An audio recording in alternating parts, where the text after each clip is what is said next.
नमस्कार दोस्तों, स्वागत है आपका अपने YouTube चैनल पर। आज के इस वीडियो में हम लोग डिस्कस करने जा रहे हैं जो हम लोग प्रीवियस ईयर क्वेश्चन पेपर का सॉल्यूशन लेके आए हैं आपके लिए पूरी सीरीज़। इसमें जो आपका DFCCIL में रेलवे वाला जो पार्ट है उसका हमारा ये सेकेंड पार्ट है, दूसरा वीडियो। पहला वीडियो ऑलरेडी अपलोड किया जा चुका है और इसके आगे के वीडियोज़ भी आपको रेगुलर मिलते रहेंगे, हर सब्जेक्ट के मिलेंगे। Railway, CRM, economics, GK, GS, quants और रीजनिंग, जितने भी आपके प्रीवियस ईयर क्वेश्चन पेपर हैं उसके पूरे सॉल्यूशन आपको नेक्स्ट 10 दिन तक मिलते रहेंगे, 10-12 दिन तक। और फिर 5 जून से हमारा क्लासेस यूट्यूब पर स्टार्ट हो जाएगा। तब तक हम आपको पूरे के पूरे प्रीवियस ईयर क्वेश्चन पेपर का सॉल्यूशंस प्रोवाइड करते रहेंगे। तो आज हम देखते हैं आज हमें क्या क्या क्वेश्चंस डिस्कस करने हैं। लास्ट वीडियो में हम ऑलरेडी काफ़ी कुछ क्वेश्चंस डिस्कस कर चुके थे। आई थिंक शायद 12 क्वेश्चंस तक हम डिस्कस कर चुके थे। आज हम इसी के आगे डिस्कस करेंगे। क्वेश्चन नंबर 13 से स्टार्ट करेंगे। इसमें क्या बोला है? इसमें बोला है in which city is the national academy of Indian railway situated. National academy of Indian railway ये कहाँ पर है? तो ये करेक्ट आंसर इसका वडोदरा। इसके बारे में कुछ इसका इतिहास भी जान लेते हैं। National academy of Indian railways सबसे पहले कहाँ पर ये बना था? देहरादून में 1930 में, 1930 में। इसके बाद 1952 में, 1952 में ये कहाँ पर शिफ्ट हो गया? वडोदरा में। ठीक है, 1952 में कहाँ शिफ्ट हो गया? वडोदरा में। अब अगर हम बात करें नेशनल एकेडमी की, तो नेशनल एकेडमी का हम बात करें जनरल मैनेजर कौन है या डायरेक्टर जनरल कौन है? डायरेक्टर जनरल जनरल मैनेजर की ही रैंक का होता है। तो इसकी अगर हम बात करें तो डायरेक्टर जनरल इसका कौन है? तो इसका डायरेक्टर जनरल अभी हाल फिलहाल में इसकी पोस्ट वैकेंट है। कोई भी इसमें डायरेक्टर जनरल नहीं है। लेकिन हाँ, हम बात करें deputy director general, deputy DG of national academy of Indian railways, NAIR। इसका डेप्यूटी डायरेक्टर जनरल है राकेश राजपुरोहित। राकेश राजपुरोहित। ठीक है, चलते हैं अगले क्वेश्चन पे, ज़्यादा टाइम इस पर वेस्ट नहीं करते हैं।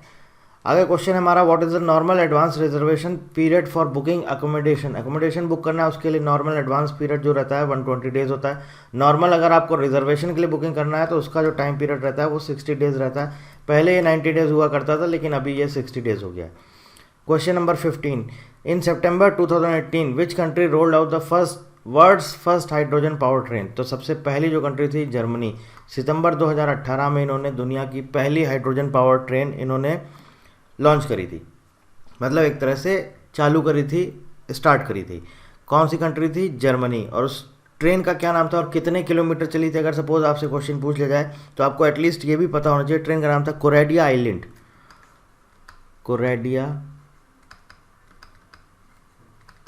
आइलैंड ये ट्रेन का नाम था और ये 100 किलोमीटर्स की इसने डिस्टेंस ट्रेवल करी थी। कौन सी कंट्री थी? जर्मनी, जो कि सबसे पहला दुनिया का फर्स्ट हाइड्रोजन पावर ट्रेन किस कंट्री ने चालू किया? जर्मनी ने। चलते हैं नेक्स्ट क्वेश्चन पे। यहाँ पर बोल रहा है India's first high speed electric locomotive with 12,000 horse power was built in April 2018। In which of the following railway factories was it built at. किस रेलवे फैक्ट्री में ये हमारा 12,000 हॉर्स पावर का जो locomotive engine, electric locomotive, locomotive मतलब engine, electric locomotive India का पहला 12,000 horse power का। अभी तक इसके पहले 12,000 हॉर्स पावर के नहीं बनते थे, 6,000 हॉर्स पावर था। और अभी उसके बाद 2020 में आपका 9,000 हॉर्स पावर का भी 6,000 वाले को अपग्रेड कर दिया गया, 9,000 हॉर्स पावर कर दिया गया। लेकिन 12,000 हॉर्स पावर सबसे पहला बना था इंडिया का। कहाँ पर बना था? माधेपुरा, बिहार में। कहाँ पर बना था? माधेपुरा, बिहार में। और ये जिसमें बना था वहाँ पर उसका क्या नाम था? ELF, electric locomotive factory, Madhepura, Bihar. ठीक है, अब यहाँ पर कुछ इंपॉर्टेंट फैक्ट्स हैं, इंपॉर्टेंट पॉइंट्स हैं जिनको आपको जानना जरूरी है, जो मैं आपसे यहाँ पर डिस्कस कर लेता हूँ। इसके पहले ये जो हमारा इंजन है 12,000 हॉर्स पावर का, अगर इंजन की हम बात करें तो इसका क्या, जैसे आपको पता होगा सिंबल्स होते हैं हर एक इंजन का। इसका क्या सिंबल है? इसका सिंबल है WAG12B, 12,000 horse power, 12,000 horse power. इससे नीचे का कौन सा है? इससे नीचे का है WAG9HH, 9,000 हॉर्स पावर। इससे नीचे का कौन सा है? WAG9H, 6000 horse power. ये जब हमारा चालू किया गया है, जब ये बना है, जो 12000 हॉर्स पावर का लोकोमोटिव जब ये इंजन हमारा बना, उसके पहले तक हमारे पास सिर्फ 6000 हॉर्स पावर का था। लेकिन फिर बाद में इसको अपग्रेड करके WAG-9HH इसको 9000 हॉर्स पावर का बना दिएगा। अब ये देखिए कुछ ये फैक्ट्रीज़ है हमारी, BHEL हो गया, इलेक्ट्रिक लोकोमोटिव फैक्ट्रीज़ हो गया, इसके अलावा आपका चित्तरंजन लोकोमोटिव वर्क्स CLW, ये चित्तरंजन लोकोमोटिव वर्क्स, ये कहाँ पर है? ये वेस्ट बंगाल में। इसने ही बनाया है ये WAG-9HH यहीं पर बनाया गया, Chittaranjan locomotive works west Bengal. याद रख लीजिएगा, हो सकता है आपसे पूछ लिया जाए, वेस्ट बंगाल। ठीक है।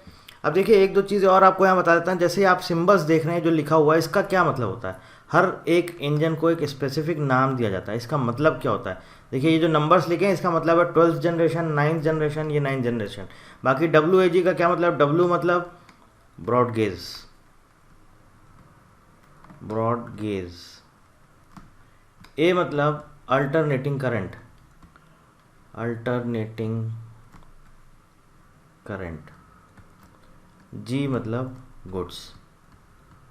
और अगर कहीं पर WAP लिखा हुआ है तो P का मतलब होता है पैसेंजर। मतलब कि जो इंजन बनाया गया है वो पैसेंजर ट्रेन के लिए बनाया गया है, और ये जो इंजन बनाया गया है गुड्स ट्रेन के लिए, गुड्स या जिसे हम फ्रेट भी बोलते हैं, या जिसे हम बोले हिंदी में तो मालगाड़ी, उसके लिए बनाया गया है। यहाँ तक आपको बात समझ में आ गई। अब देखिए एक चीज़ और आपको हम बता देते हैं, 12000 हॉर्स पावर्स के इंजन अभी तक कौन कौन सी कंट्रीज़ बना चुकी हैं या कौन कौन सी कंट्रीज़ यूज़ कर रही हैं, उसके बारे में भी आपको जानना जरूरी है। हो सकता है आपसे एग्ज़ाम में पूछ लिया जाए। सबसे पहले इंडिया, चाइना,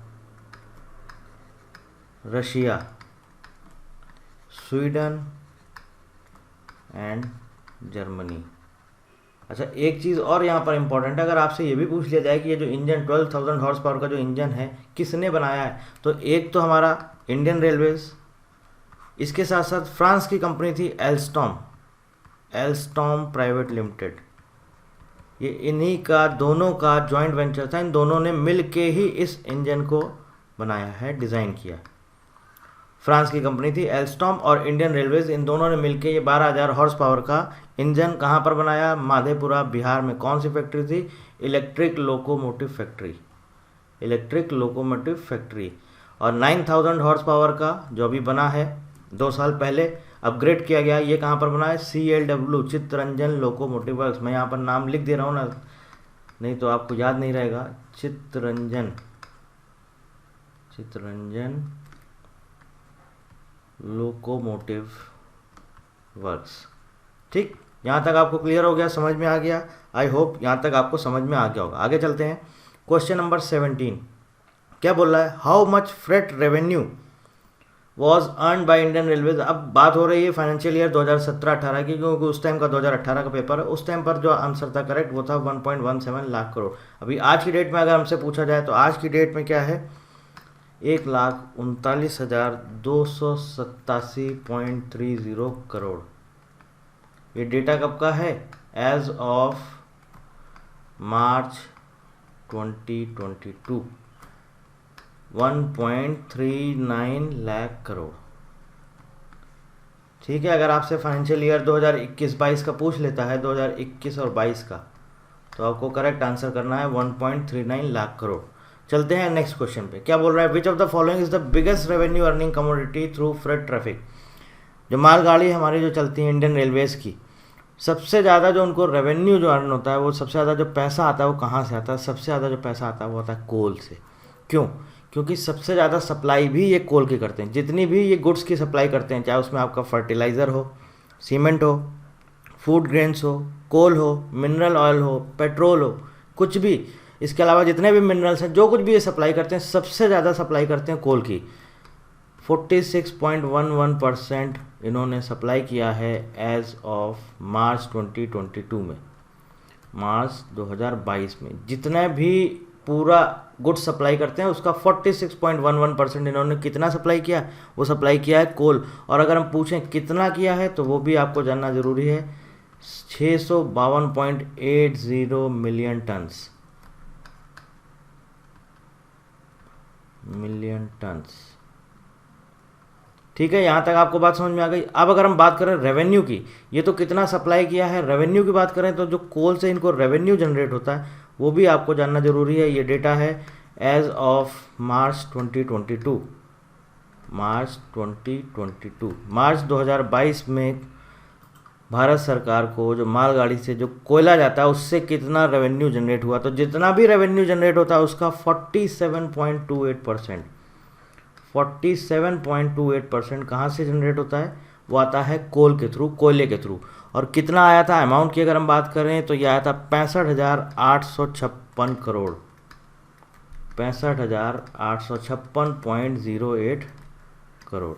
ठीक है, बाकी इसके बारे में पूरा डिटेल में हम आपको बताएंगे कोल कहाँ कहाँ सप्लाई होता है, कितना कितना सप्लाई होता है। स्टील प्लांट में होता है, वॉशरीज में होता है, थर्मल प्लांट जो आपके पावर प्लांट्स होते हैं वहाँ सप्लाई होता है। इसके अलावा और भी पब्लिक यूजर्स के लिए यूज़ होता है। तो जितना भी सब जगह यूज़ किया गया उनको सबको आप ऐड कर देंगे तो टोटल आएगा 652.80 मिलियन टन्स।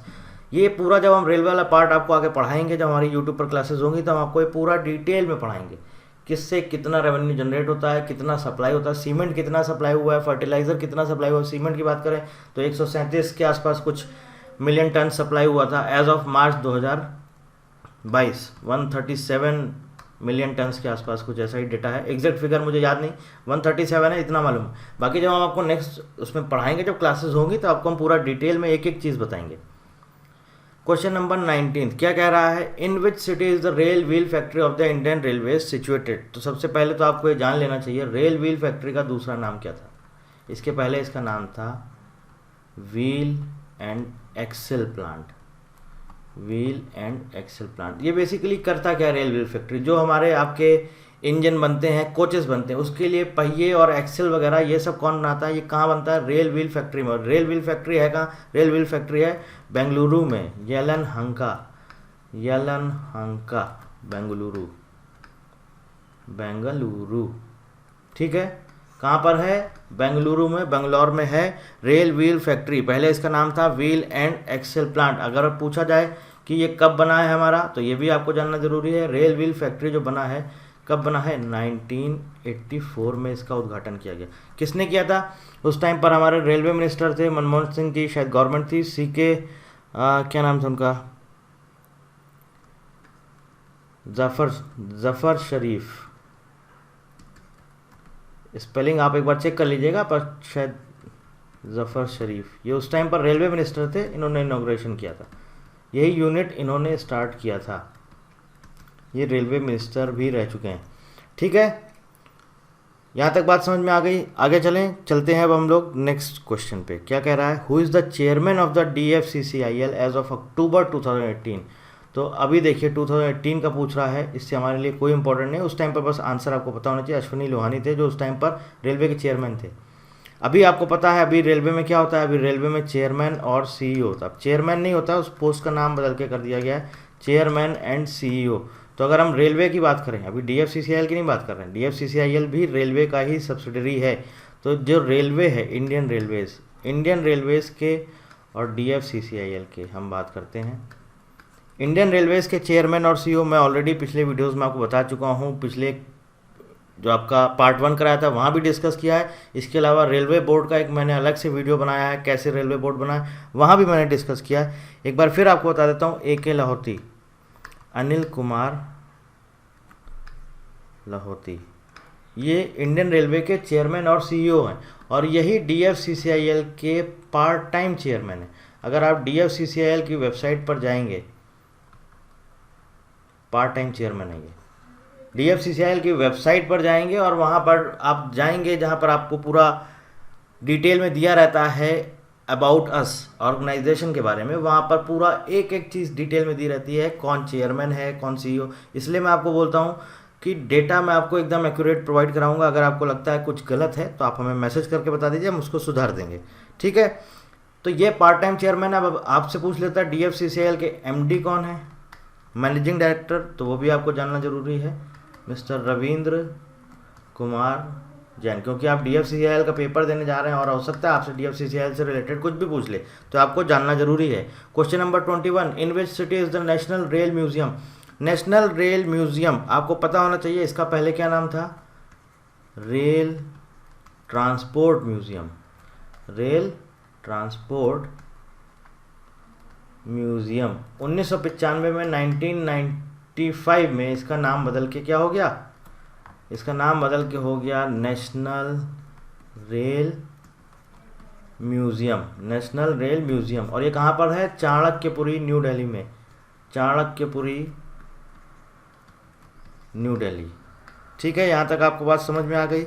अगर पूछा जाए कि ये बना कब था, ये जो नेशनल रेल म्यूजियम है ये आखिर बना कब है, ये तो हमने आपको बता दिया, इसका नाम ये बदल के ये हो गया। अगर आपसे पूछ लेता है नेशनल रेल म्यूजियम बना कब है, तो ये भी आपको पता होना चाहिए 1 फरवरी 1977, 1 फरवरी 1977। चलते हैं नेक्स्ट क्वेश्चन पे। नेक्स्ट क्वेश्चन क्या कह रहा है, what is the propose train load under DFCCIL dedicated freight corridor. कितना जो आपका ट्रेन का लोड है वो कितना होना चाहिए, कितना प्रपोज किया हुआ है। तो ये जिस टाइम पर क्वेश्चन पूछा गया था इस टाइम पर 13,000 टन था, अभी तो ये काफ़ी बढ़ चुका है, अभी आई थिंक शायद 18,000 टन के आसपास हो गया है। एक बार और मैं चेक कर लूँगा एकदम एक्यूरेट डेटा, फिर मैं आपको बता दूंगा। और अगर आपको पता है तो आप हमें कमेंट करके ज़रूर बताइए। ठीक है, चलते हैं नेक्स्ट क्वेश्चन पे। क्वेश्चन नंबर 23, ये ऑलरेडी मैं लास्ट वीडियो में डिस्कस कर चुका हूँ।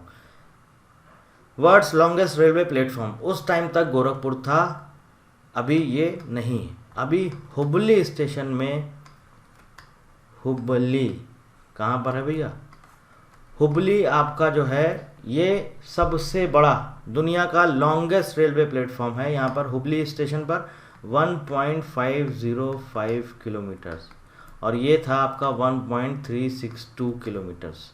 1.3 किलोमीटर का आपका गोरखपुर का था, और उसके बाद आपका हुबली में जो आपका रेलवे स्टेशन है, हुबली का जो रेलवे का प्लेटफॉर्म है वो है 1.505 किलोमीटर, इतनी इसकी आपकी लेंथ है। और अगर हम आपसे पूछें ये 1362 या 1.366 है, कुछ ऐसे ही है शायद, हाँ 1.366 मीटर में समझ लीजिए आप, नहीं तो आप कंफ्यूज हो जाएंगे। 1366 मीटर, और ये है 1505 मीटर।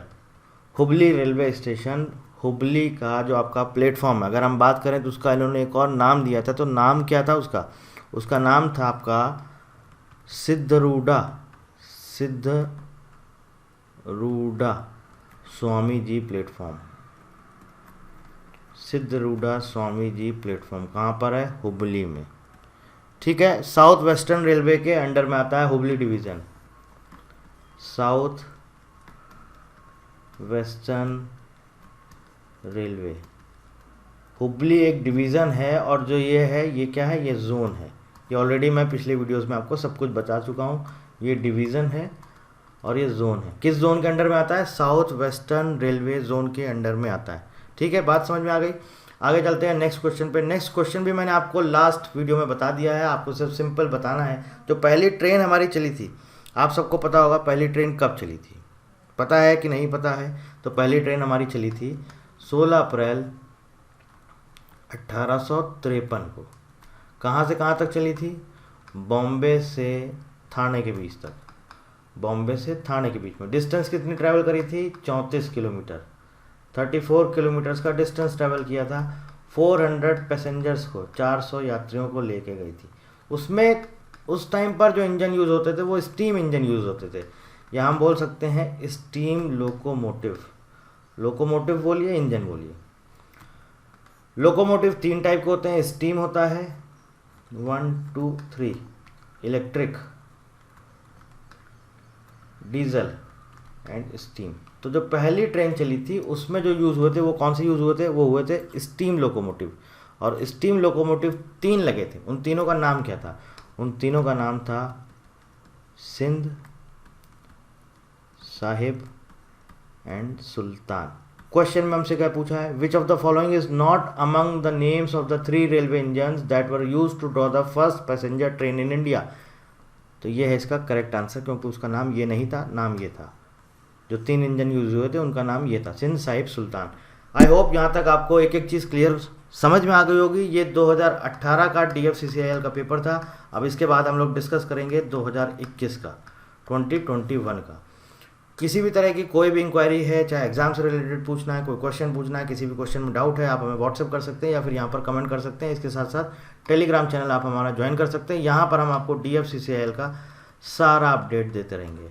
और अगर आप हमारा कोर्स ज्वाइन करना चाहते हैं तो उसका लिंक आपको डिस्क्रिप्शन में मिल जाएगा, आप जा करके वहाँ से इंक्वायरी कर सकते हैं, कोर्स के बारे में जान सकते हैं। So thank you very much and thank you for watching.